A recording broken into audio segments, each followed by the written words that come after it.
wabarakatuh. Allahumma sholli ala Sayyidina Muhammad wa ala ali Sayyidina Muhammad. Yang saya takdimi pengasuh Pondok Pesantren Zainul Hasan Genggong, yakni Kiai Haji Muhammad Hasan Mutawakil Allah Ishaq MM. Yang saya hormati Rektor Universitas Islam Zainul Hasan Genggong, yakni Dr. Abdul Aziz Muhammad Al-Wakil. Yang saya hormati Dekan Fakultas Tadris Umum, yakni Ibu Wahyu Lestari MPD. Dan yang saya hormati Kepala Bidang Studi Tadris Ilmu Pengetahuan Sosial, yakni Bapak Babul Bahrudin MPD. Dan yang saya hormati dosen pengampu mata kuliah Psikologi Pendidikan, Ibu Vika Anjana MPD. Dan tak lupa yang saya sayangi kepada kedua orang tua yang sudah mensupport saya, serta teman-teman seperjuangan Angkatan 2022. Sebelumnya, perkenalkan, nama saya Rizka Kurniawati, mahasiswi Tadris Ilmu Pengetahuan Sosial semester 4. Baik, di sini saya akan menjelaskan mengenai konsep dasar dari psikologi pendidikan melalui peta imajinasi yang sudah saya buat ini.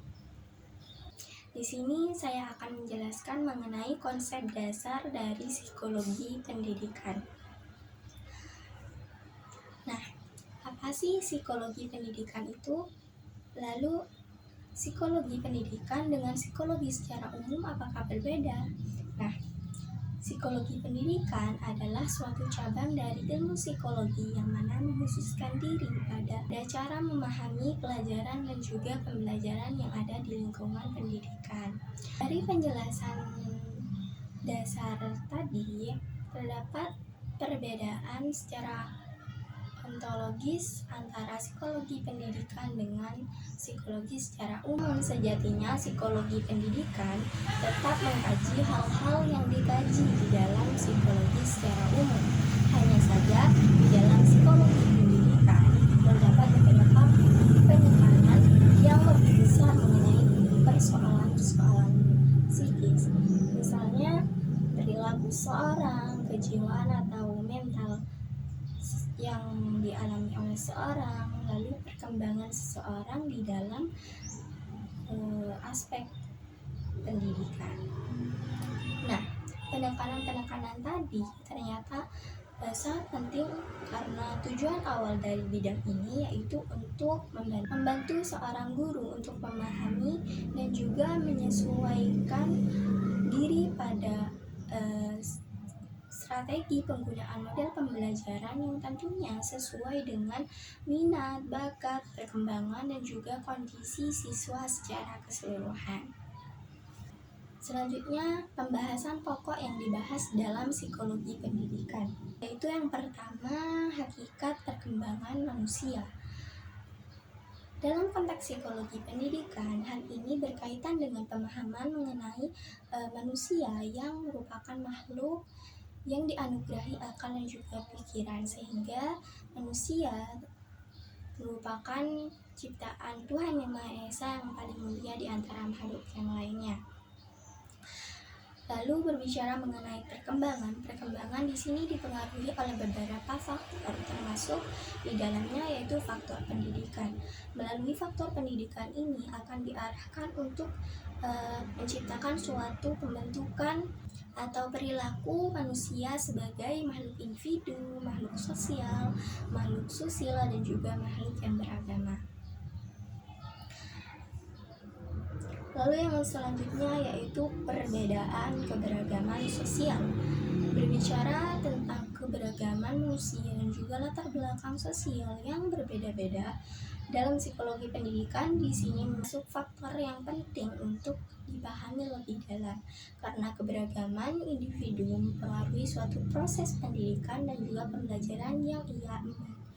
Stimulus dari pendidikan tidak menghasilkan hasil yang sama kepada seorang siswa karena terdapat perbedaan antara siswa tersebut dengan siswa yang lainnya, entah itu perbedaan dalam sektor ekonomi, fisik, terus keadaan mental yang berbeda-beda.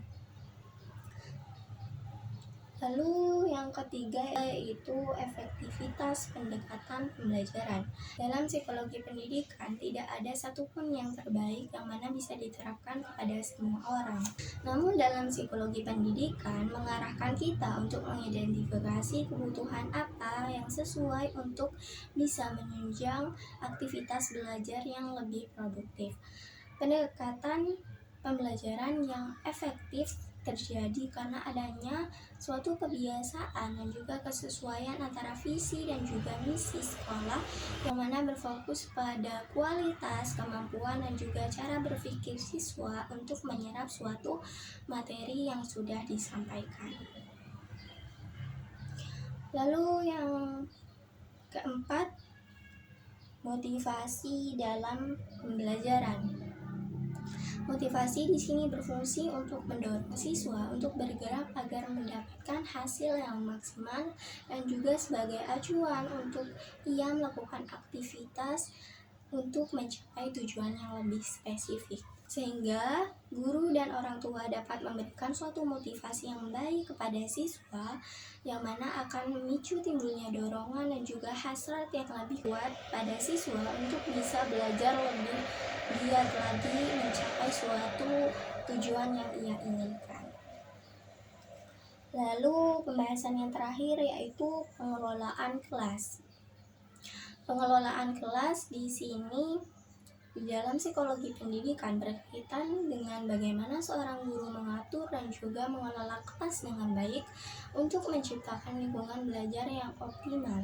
Tujuan pengelolaan kelas di sini agar pembelajaran dapat dilaksanakan yang mana memantau hasil belajar siswa dan juga mengangkat masalah-masalah penting untuk dibicarakan di dalam kelas demi perbaikan pengajaran pada masa yang akan datang. Lalu tujuan dari psikologi pendidikan. Yang pertama yaitu memahami bentuk atau gejala dari psikologi siswa. Tujuan ini berkaitan dengan pemahaman terhadap perilaku, emosi, dan juga keadaan mental seorang. Psikologi pendidikan membantu guru untuk lebih memahami bagaimana mereka dapat belajar, bagaimana mereka berinteraksi dengan sesamanya, dan apa yang menjadi motivasi mereka sehingga dapat melakukan suatu pembelajaran yang lebih giat lagi. Lalu yang kedua yaitu memahami kemampuan atau potensi siswa. Psikologi pendidikan juga membantu seorang guru untuk mengidentifikasi dan juga mengembangkan potensi apa yang dimiliki oleh siswanya. Ketika seorang siswa menunjukkan minatnya pada bidang seni, maka guru di sini dapat membantu siswa tersebut lebih mengembangkan. Guru tersebut dapat mendorong dan juga membantu siswa untuk mengembangkan kemampuan mereka lebih lanjut. Bisa mengikuti suatu perlombaan yang berkaitan dengan bidang seni. Yang selanjutnya memahami pelaksanaan pembelajaran yang efektif. Hal ini berkaitan tentang suatu metode atau teknik yang paling efektif. Misalnya, ketika beberapa siswa yang cocok dengan gaya belajar visual, sementara yang lainnya mungkin lebih suka belajar melalui audio atau pengalaman praktek. Lalu yang selanjutnya, mengembangkan kemampuan siswa. Psikologi pendidikan membantu guru untuk merancang dan juga menerapkan strategi yang baik untuk meningkatkan kemampuan akademik dan juga sosial siswa. Misalnya, guru menggunakan teknik seperti pengajaran yang berbasis proyek atau pembelajaran secara berkelompok untuk membantu siswa mengembangkan keterampilan berpikir kritis dan juga dapat bekerja sama secara tim. Yang terakhir yaitu membantu siswa dan dalam menyelesaikan program pembelajaran. Tujuan ini berkaitan dengan membantu siswa untuk mencapai tujuan pembelajaran secara tepat waktu. Misalnya seorang pembimbing atau seorang wali kelas membantu siswanya agar dapat belajar secara efektif dan juga memberikan motivasi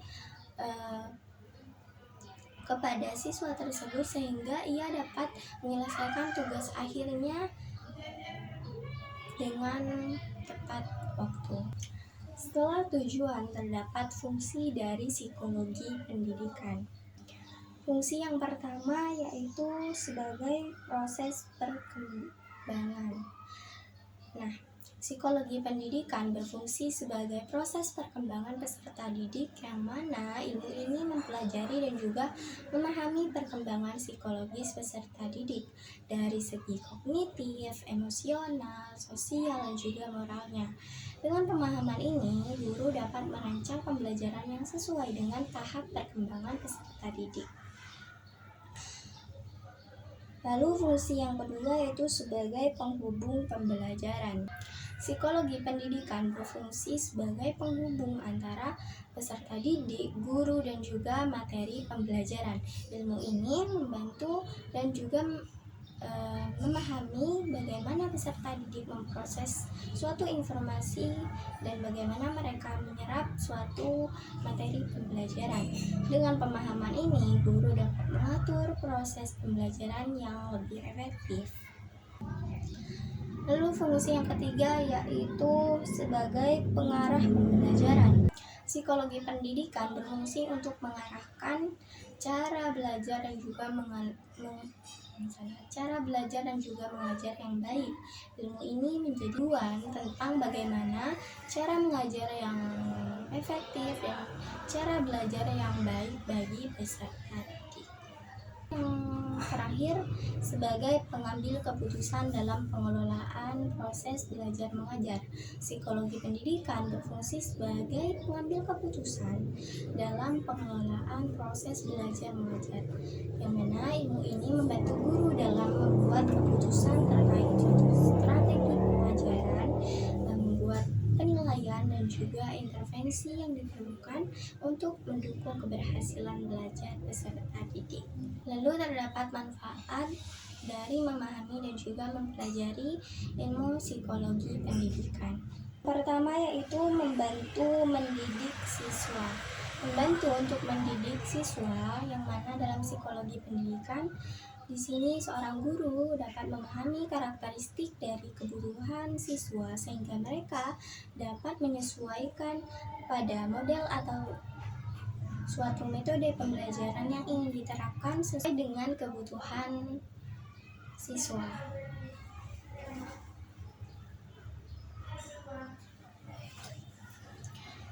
Yang kedua yaitu sebagai landasan pendidikan, memberikan landasan teoris yang kuat bagi pendidikan. Dengan mempelajari psikologi pendidikan, kita dapat memahami prinsip-prinsip dasar tentang bagaimana manusia belajar dan juga berkembang. Lalu yang ketiga yaitu pengembangan potensi tahapan siswa. Mempelajari psikologi pendidikan membantu dalam mengembangkan potensi siswa melalui pemahaman tentang perkembangan kognitif, emosional, dan juga sosial mereka. Lalu yang selanjutnya, dasar kerja bagi proses pendidikan. Dalam psikologi pendidikan memberikan dasar kerja yang kuat bagi proses pendidikan, termasuk perencanaan pembelajaran, pengelolaan kelas, dan juga evaluasi dari hasil belajar. Manfaat yang terakhir yaitu membawa pengetahuan. Membawa pengetahuan, mempelajari psikologi pendidikan di sini membawa pengetahuan tentang bagaimana manusia belajar, manusia berkembang, dan juga bagaimana mereka berinteraksi dengan sesamanya di dalam lingkup pendidikan. Seseorang dapat memahami mengapa siswa yang mungkin mengalami kesulitan belajar atau bagaimana mereka berinteraksi sosial dapat mempengaruhi proses dari suatu pembelajaran. Cukup sekian penjelasan mengenai konsep dasar dari psikologi pendidikan. Kurang dan lebihnya saya ucapkan terima kasih. Billahi taufiq wal hidayah. Wassalamualaikum warahmatullahi wabarakatuh.